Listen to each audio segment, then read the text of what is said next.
thank you so much for taking the time to join us. My name is Janine, of course known as Graeae Horror, and your film festival director for Shared Site Film Festival, which takes place in Nottingham on the 26th and 27th of September as part of Strange Little Obsessions.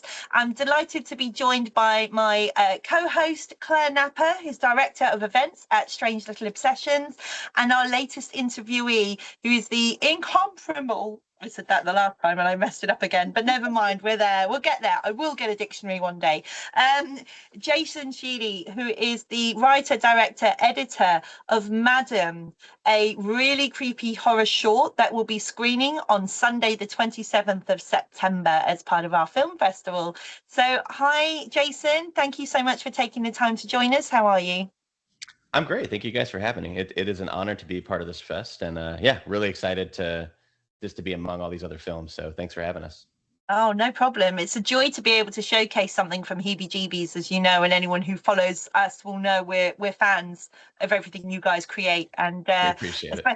especially having something like Madam, which is kind of on a film festival run at the moment. It's having some really great feedback. It's truly a wonderful film. Can you tell us a little bit of a spoiler-free overview on the story of Madam and what's it all about? Yeah, sure. Spoiler free. It's funny. I feel like most of the time this just boils down to like the log line because it's like a 6-minute movie. So it's like, what do I tell you? But essentially, a man comes home from work and he gets ensnared in this game from this mischievous ghoul. And it's sort of I guess, sort of like a chess-like game that she traps him in. And you're gonna find out if he wins or loses.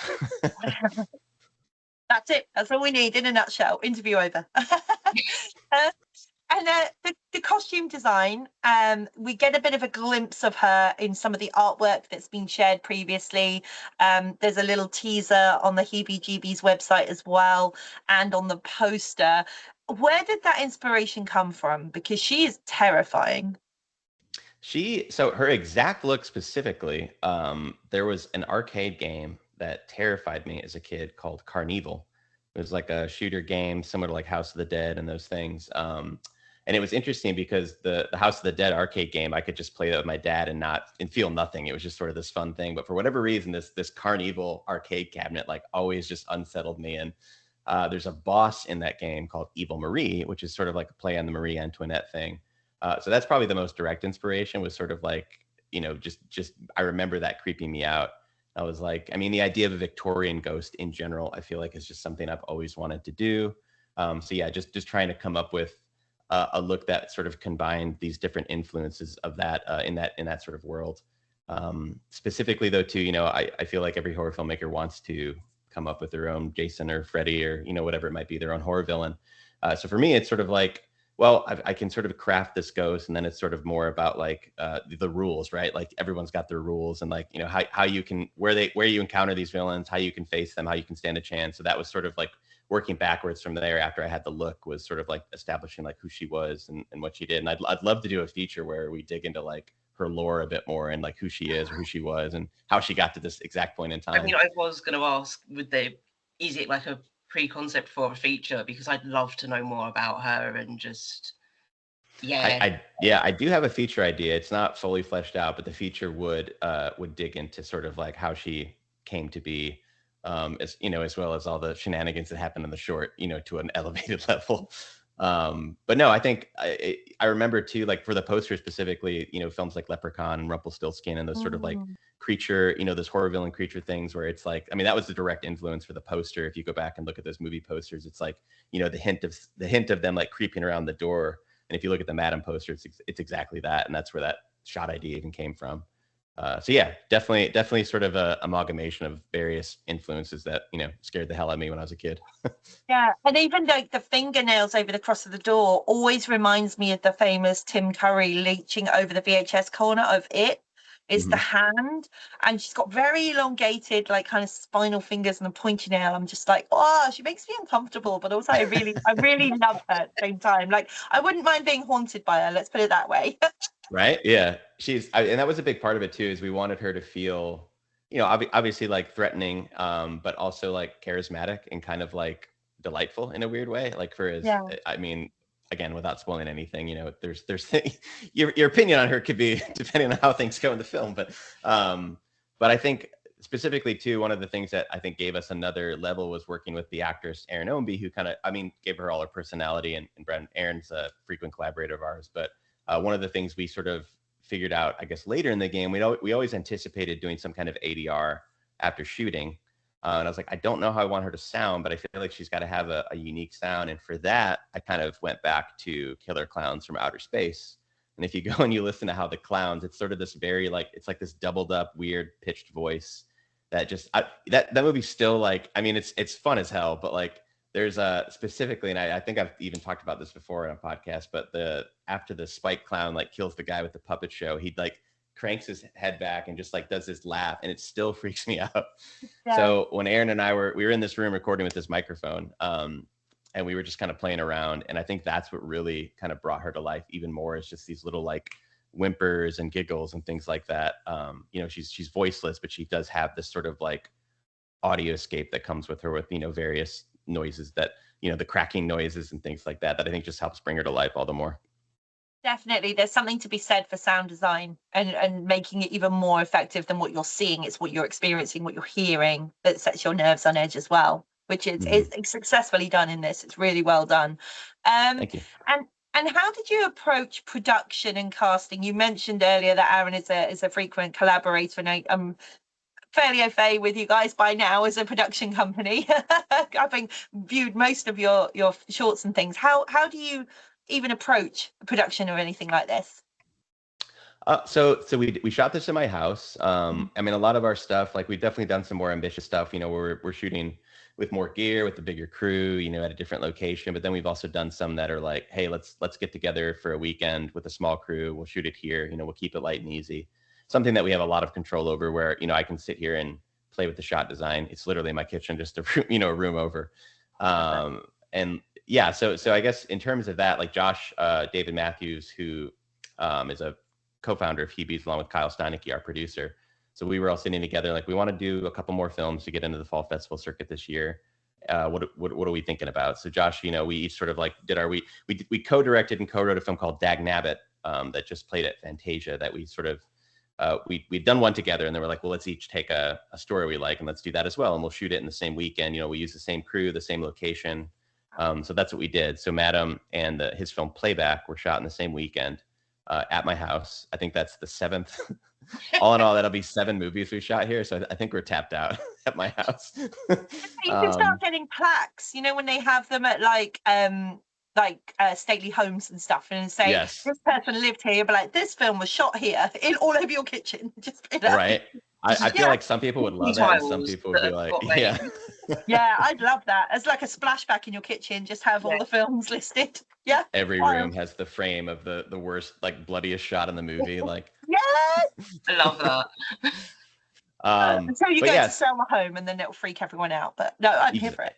Exactly. Well, we found out after this is a random segue, but we found out after we had bought our home that someone actually died here, which explains some of the strange going, whether or not you believe. There's certainly some supernatural things that happen, that you're huh, I don't know. Like a natural death or no, he burned alive. Oh my god, no way. Yeah. Don't tempt fate. No burnings in your house, please. No filming anything. Apparently our house had a fire about 10 or 15 years ago, and I think we were led to believe that he was fine. And one of our neighbors, we were oh yeah, we heard there was a fire, and the guy moved out after, and the neighbor was oh no, he burned to a crisp, and we're what? No. Yeah, so that was it. We've had some strange, just some weird stuff where our doors will randomly be locked. We'll try to go in our bedroom, and we don't ever shut our bedroom door. It's just me and my wife and my dog and my 2 cats. So it always stays open. And we've gone into our bedroom, or tried to go in our bedroom multiple times, probably 3 or 4 times, where it's just been shut and locked. We're huh. My dog Booney, I was out of town one weekend, and my wife Megan was here, and my dog woke her up around let's just say 3 a.m. for the for the dramatization. Woke her up and took her out to the living room and sat down and was just wagging her tail. And Megan, she was hidden behind the corner, and Megan was if I turn this room and there's somebody on this couch, but she went over, and Booney's just looking on the couch, but no one's there, and I'm just she could have thought maybe I'm usually up writing, late or playing video games or something, but which is kind of interesting. Anyway, what were we talking about? I don't know, but I need to tell the story of what happened to my cat last night, who decided that while last we were night? watching Okay. something, yeah, we were watching something on TV. No, it was the night before. We were watching the football because we needed to see the outcome of the Spain World Cup and see what happened. And then I've got two cats, absolutely fine. One is nothing, and then the little one is obsessed with one particular corner in our whole house. We've got a 3-story house. It's not as lush as it sounds, but on the ground floor in our living room, he's obsessed with the front door corner, and he just stares, and his nose will be right up against the corner, and he's there for hours, like he won't move.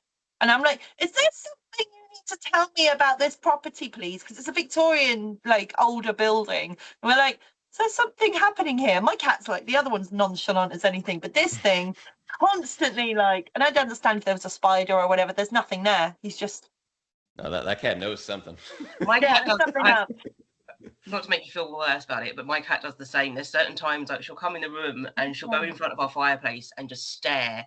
And I'm like, I mean, I've had random things happen in this house, so and I'm a big believer of that kind of thing. So I'm just like, oh, she's just doing whatever she's doing. But yeah, you know, your cat's probably looking at something that's there. Not to freak you out even more. I love Ozzy and everything, don't get me wrong, but I don't need him Blair Witching in my corner when I'm trying to watch TV. Like, it's too much. Please stop. They know. I feel like the animals, they got a different sense. It's like it's very interesting though. Terrifying. I might record him, then just tip a camera over and see if anyone gets the reference. That'd be quite funny. So what has been the reaction so far to the film festival screenings for Madam? Because obviously you've got Madam, Tapesty and Playback all across. It seems like you're everywhere at the moment. Have you been having really great feedback? Grand illusion, yes. Yeah, I know. We're like, you know, Command and Conquer kind of thing. You're just like everywhere at once. What's been the feedback from the screening so far? Have you had some?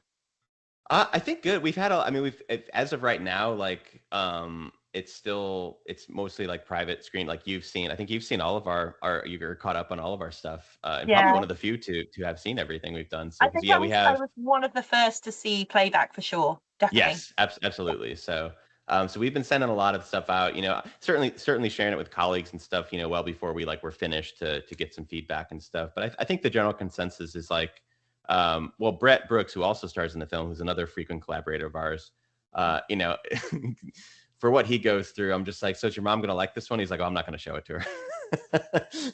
I'm like, I mean, maybe that through a lot. Yeah, maybe that in itself is good feedback. We had a lovely post from an Instagram guy named Horribly Opinionated who gave it a really nice review, and I'm not trying. I think he called it like one of the best he's seen in a while, which, you know, whatever. But I mean, that always feels good, you know, like that validation of like, oh, cool, yeah, it's effective, because like you don't know. I feel like, and I feel like as a filmmaker, I edit for a living too. Like I think I can look at, you know, something I've done and go, this is good, it could be better, this is bad, I shouldn't show this. Like we actually had a film that we shot about 1.5 years ago that just like we had quite a bit of a tumultuous time on the shoot with some technical stuff that we just couldn't quite figure out, and we ended up trying to shoot what we could anyway, you know, and we got into a rough edit and we we're like, nah. So I certainly, you know, we have that sort of level of whatever with our stuff to make sure we're not putting anything out that we don't feel is, you know, whatever. All that to say, I think, you know, for me personally, it's very satisfying, because again, I haven't done really like a straightforward just like horror villain, and it's something I've always wanted to do. I think with all of our shorts, it's like what new thing, like they're all living under that horror umbrella, but I think if there's one challenge we can give ourselves, or one little new thing that we haven't tried, we certainly always look for that. So as far as I know, so far, pretty good. I guess we'll see. Awesome. And can you tell us, what is it that you kind of find creatively inspiring? When it comes to one story or another, or just as a whole, what is it that keeps you and the ideas fresh? Is it working as part of a collaborative effort with lots of other filmmakers, or? Yeah, I think, well, it's interesting. I feel like I'm very easily inspired, and I know that, so I will utilize that in terms of like, you know, watching movies, like reading creepypastas online, like listening to scary story podcasts, playing horror video games, like whatever it might be. Like I think before we shot this, I replayed Silent Hill 2, the remake or whatever, and like, oh, that was another thing. Like the nurses in that game were certainly some amalgamation of like the nurses and the killer clowns from outer space is how we sort of shape the noises that Madam makes. Love that. Yeah, so like just little things that you pick up on. And I think Josh, we've talked about this before. We're both very easily inspired. And if we see a great movie or we play a great game, we're like, man, I want to do something like that. But then also just like letting it sit, until a bunch of other things start to inspire you, and then maybe they get thrown in a blender, or maybe they don't. But I feel like certainly watching, listening, reading, like all of those different things. Like I feel like to me that's sort of like it's not work in the true sense of the word, but I certainly feel like it's time well spent, because like no matter what, I'm going to get something out of it. And then I think also just Josh is a great collaborator. Like we always bounce ideas off each other, and my wife as well is the most honest woman I know. If she doesn't like it, she'll let me know, and she's always right. I'm like, yeah, that's a fair point. So yeah, I think having people in your corner that know what you're capable of, and sort of know your taste and what you enjoy doing, mixed with just absorbing every kind of art I can, is certainly the way I try to do it. No, definitely. And for anyone interested who isn't able perhaps to come and visit us at Strange Little Obsessions and to see the film festival, where can we find the rest of your projects for Heebie Jeebies? So any films that we have available will be on our website at HeebieJeebiesPictures.com. We also have a YouTube, Instagram. That's both at Heebie Jeebies Pictures. You can see everything on the YouTube, or you can go to the website and it links to the YouTube.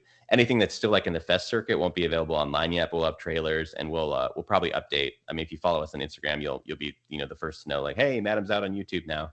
We don't have a hard set date for when it'll be released, but I imagine it could be as early as next spring. We tend to do like the festival route for like a year, see what we can get into and keep that premiere status pure, and then release it online. Like we've partnered a lot with Dustin Alter, who have released a lot of our stuff online, and they've been great to us. So, but yeah.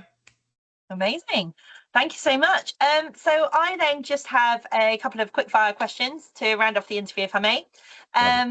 So favorite subgenre in horror? It's so my brain was like, you like all this stuff, Supernatural is the first word that comes to mind. I love a good ghost story. Okay, cool. Heroes or villains? Villains. Okay, and do you have a favorite villain? Oh god, do I have a favorite villain? This is like I always have that horror, like imagining of like, I've never been in a position to give this, but you see those people that give their like Letterboxd top 4, and I'm just like, I don't know, because I feel like it, and this isn't like buying me time, but it is to answer this question. That's fine. Well, like it changes so often, right? Like I feel like one month this is my favorite movie, next month this is my favorite movie. Favorite horror villain though. Man, I am stumped. I mean, there's so many that are, classic, and I'm trying to avoid it. If I had to pick just a random like villain, it would have to be something from Evil Dead. Like, Henrietta. That scared the hell out of me again. I also love Ed, like the Deadite in Evil Dead 2. Like he's one of my favorite Deadite looks. Like definitely something in the Evil Dead Deadite world. Like I guess there it is. That's a concise answer. Yeah. The Deadites. Done. Job done. That covers everyone. I love Evil Dead to me, and Josh the same way. Like because oftentimes when you're creating these villains and these characters and things, you're trying to find reasons to like up the body count or give sort of a reason for the madness. And that's one thing I love so much about the Deadites and that world he's created. It's like they are just there to like torment. And it just opens this world up of like what you can do with it. And that's why I love seeing these like new Evil Dead movies that are coming out. It's like you can just give them to new filmmakers and they can just take it in all kinds of directions. And I think it's just like the perfect franchise for that stuff. So I think it's Sam really Raimi, if you're listening, please. God, yes, I have to watch this. Oh God, if Sam Raimi's watching my stuff, I would die. First of all. Hello. Please let me know if you are watching, Mr. Raimi, because we need to talk. There's a long list.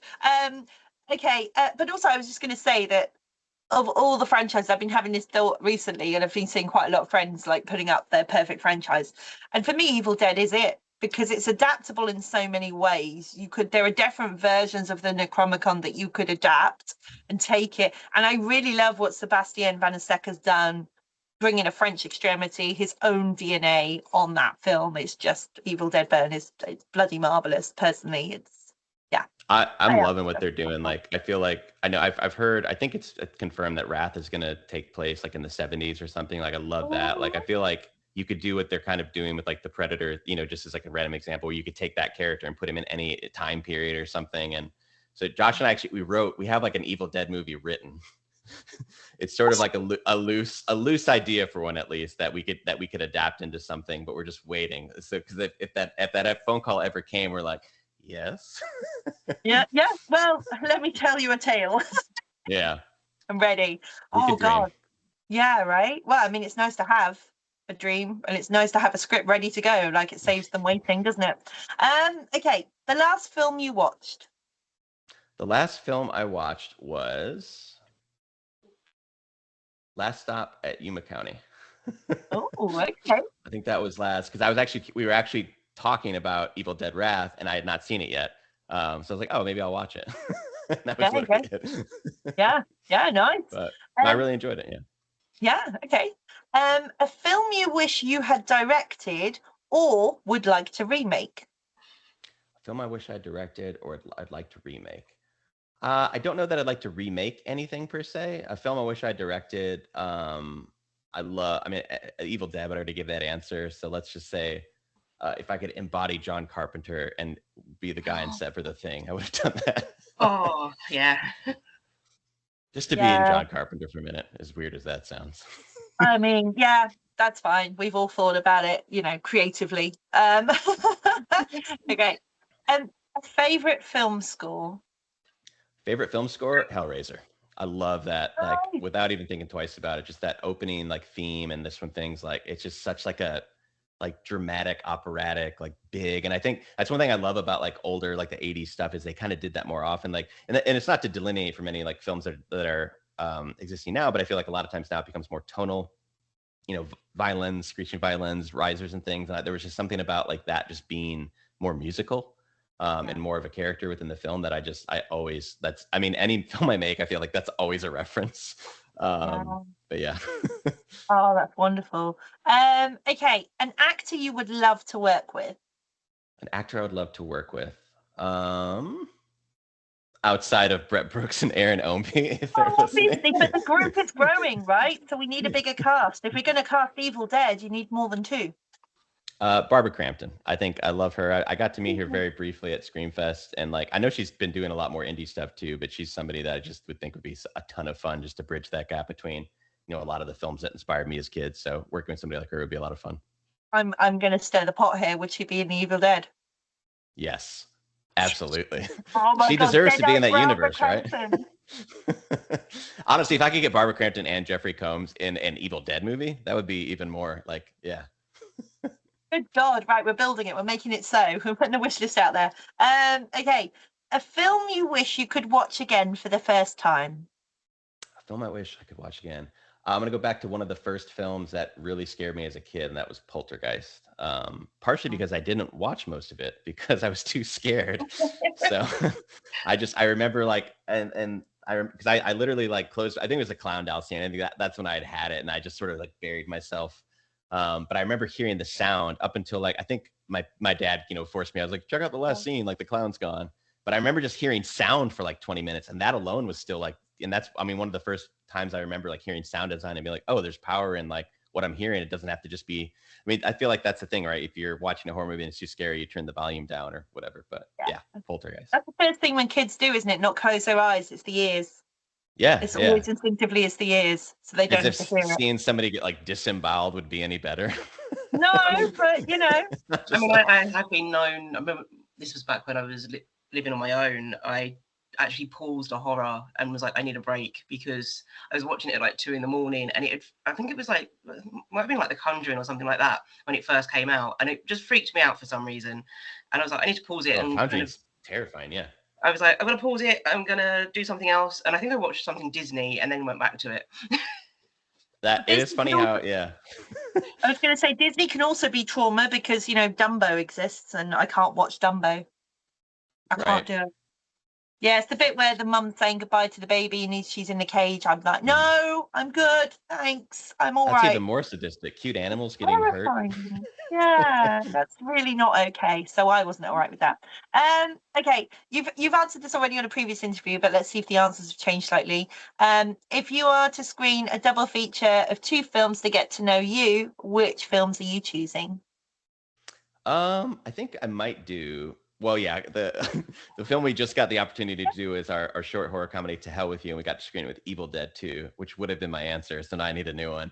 One Yeah. of my other favorite, I guess, personal films of mine is a film called The Reclaimers. It's a horror film, but it's kind of leans into horror sci-fi and stars my dog Booney, who is passed out next to me, who cannot be seen. But one of my personal favorite movies I've done, probably largely because it has her, and that'll kind of create a snapshot of, you know, when her time comes, I'll always have this film that sort of represents, you know, what she meant to me, which is sort of this protector and this, anyway, emotional segue. I would pair it with, I mean, one of my other favorite movies I already mentioned, The Thing. I think there's something about The Thing is perfect horror sci-fi to me. So Reclaimers is a pretty different movie, but I'd love for people to associate it with that in any way. So Yeah, absolutely. I mean, it's a great pairing, to be honest with you, and it's an unexpected one, but we'll take it.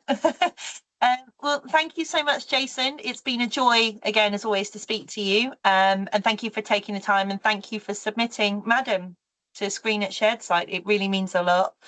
For everyone still watching, Madam will be screening on Sunday, the 27th of September, as our short in our Sunday feature, which will be Devour. Visit strangelittle obsessions.co.uk to get your tickets today. Every day, weekend and VIP ticket holder will have a chance to book a seat at any of our film screenings across the weekend at no additional cost. So that's again, just visit strangelittlesessions.co.uk and we will see you in September.